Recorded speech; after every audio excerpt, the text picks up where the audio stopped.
pasalamatan. Pasalamatan ka, O Diyos.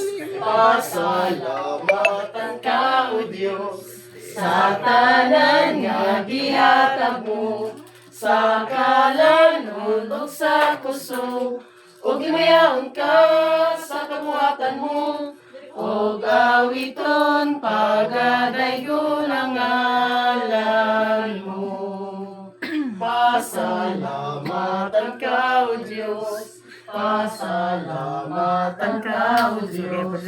Sa tanan nga gihatag mo, sa kalanon ug sa kusog, ug gimayaon ka sa kabuhatan mo, ug awiton pagadayon ang ngalan mo.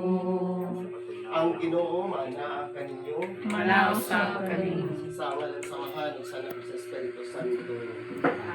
Sa imong kago po Dios, padayon kami nagpasalamat diha kanimo tungod sa makanunay nga grasya mo ginhatag kanamo. Ilabi na gyud ang grasya sa kinabuhi unta kini nga kinabuhi sa kanunay ang mong gamiton alang sa among padayon nga paghimayo sa imong ngalan. Bisan kami dili tapos tungod sa among pagkamakasala. Apan ni Dios na ibulo kami nga tungod sa imong kanunay ugma, ikaw sa kanunay mo sabot diha kanamo. Aron kami mahibalik diha sa imong pilihan. Labaw sa tanan kanunay namong ipasalamatan ang imong kaayong ugma o kinabuhi nga imong gihatag sa among igsoon kang angkol idibo nga nagasaulog sa iyang ikasaisinta nga piligan ni imong nga kalibutan. Untaw Dios sa tanang panahon, ikaw magtipig, maguban ug magiya diha sa iyang adlaw-adlaw nga kinabuhi uban sa tibok niyang banay. Kaya kay mo sila gikan sa mga katalagman, gikan sa mga balagan ng kahinawa, aron nga sa kanunay sila, mutahan sila pagalingon na alang sa pagpatay sa mga gingharian ng nga kalibutan. Labaw sa tanan, pamamahimot kanilang sandiganan, pamahimot kanilang kanunay mag-uban diha sa ilang mga pagpaningkamot, aron din nga magpaningkamot may puntin diha sa pagpasalamat kanimo sa tanang panahon. Gani tungod o Dios sa pagpasalamat sa kinabuhi nga imong gihatag diha kanila. Ikaw sa kanunay mong ipasalamatan usab ng mga pagkaon nga niya sa mong talagkananan. Unta kini makadugang usog, kabastog kapis kay sa among tagsang panglawas, aron kami nga mga binunyagan diha sa imong matabis nga ngalan padayon sa pagtahan sa mong kagalingon, alang sa imong pag-alang sa pagbuhat sa imong kabubuton sa tanang panahon.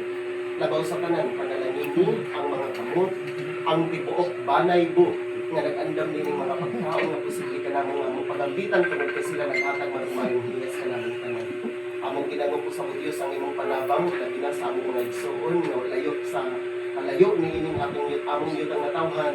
Apan ang Diyos na ibalo kami nga tungod sa imong pagtipig, ikaw sa kanunay mag-uban niya kanila, aron nga sila sa kanunay usab mga panalangin ug mahilikay gikan sa mga katalagman. Ilabi na gyud ang igsoon, kang Lindy, kang Ate Milsa ug kang Luloy. Nga bisan pa man tinuod nga layo sila ni ining among tuliran, apan ang ilang pagigugmay labi na diha sa ilang amahan kanunay nga kung nagapatigbabaw o unta kini nga pagigugma sa kanunay nimong panalangin. Og nahibalo kami o Dios nga wala gyud kami mahimo kung wala ikaw sa tuliran sa kanunay mong ginaampo sa ngalan ni Kristo nga among Ginoo. Amen. Sa ngalan sa mga sa Espiritu Santo. Amen. Sige, ready, sing! Happy, happy